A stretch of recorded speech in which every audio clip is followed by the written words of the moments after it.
Number 1 ઇન્ડિયામાં આપ સૌનું હાર્દિક સ્વાગત છે। આવો જોઈએ આજના સમાચાર। વિજય સંકલ્પ રેલી યોજી થાનગઢમાં આમ આદમી પાર્ટી દ્વારા ઉમેદવારી નોંધાવવામાં આવી। થાનગઢના ગામ ધણી વાસુકી દાતાના દર્શન કરી મેન બજાર મારફતે મોટી સંખ્યામાં કાર્યકર્તા અને સમર્થકો સાથે ઉમેદવારો પહોંચ્યા। મામલતદાર ઓફિસ પ્રદેશ નેતા રાજુભાઈ કરપડા સહિત સ્થાનિક આગેવાનો ઉપસ્થિત રહ્યા। થાનગઢને ભ્રષ્ટાચારના ભોરિંગે બળો લીધો। પ્રાથમિક સુવિધાના અભાવે જનતા પીડાઈ રહી છે। સાથે જ ભ્રષ્ટાચાર કરી ખાધેલા પીધેલા આખલાઓને ડબ્બે પૂરવાનો સમય હવે પાકી ગયો છે। આ તકે ઉત્સાહ સાથે મોટી સંખ્યામાં થાનગઢની જનતા વિજય સંકલ્પ રેલીમાં જોડાઈ હતી। પૂર્વ કોર્પોરેટર ભૂપતભાઈ, એડવોકેટ નીરવભાઈ સહિત મોટી સંખ્યામાં કાર્યકર્તાઓ આજે વિધિવત રીતે આમ આદમી પાર્ટીમાં જોડાયા। Rajubhai Karpada, bureau chief Parmar, Bhagirathsinh, news 7 India. પણ સૌથી મહત્વની વાત જે થોડા દિવસથી અમે થાનગઢમાં ફરીએ છીએ તો અમને જે જાણવા મળ્યું, લોકો પાસેથી માહિતી મળી કે ભાઈ અહીંયા તો ડરનો માહોલ બહુ છે। આવું સાંભળ્યું છે તમે? ડરનો માહોલ બહુ છે।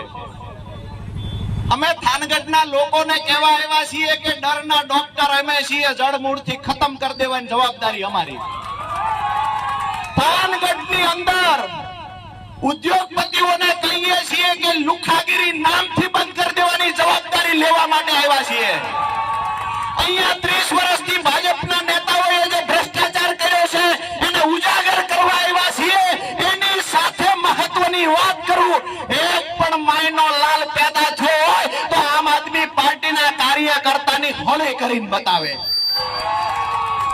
અહીંયા જેટલા પણ નેતા નેતુડિયું છે આ તમામને વિનંતી કરીએ છીએ, અમે કોંગ્રેસ વાળા નથી, માફમાં રહેજો।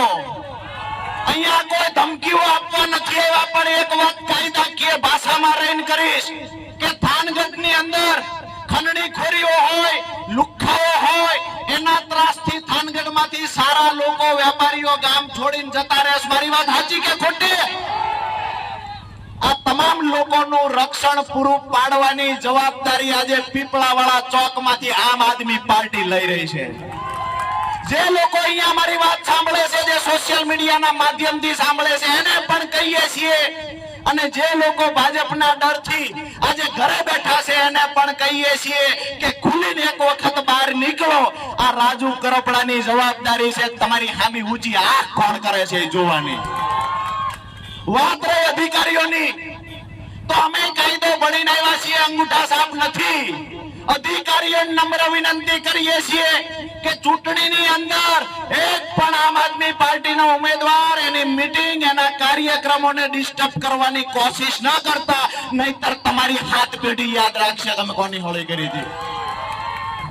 બાકીની વાતો જે છે કે અહીંયા જે લોકો મોટી મોટી માઇનિંગની ખાણો ચલાવે છે, જે લોકોએ ભ્રષ્ટાચાર કરીને આ જ રોડ ઉપર આગળ બંગલા કર્યા છે, મારી વાત સાચી કે ખોટી? આ જ રોડ ઉપર આગળ જાવ એટલે બંગલાઓ દેખાય છે આપણને। તો આ તમામ ભ્રષ્ટાચારીઓને કહીએ છીએ તમારો કાળ બનીને આમ આદમી પાર્ટી થાનગઢમાં આવી છે।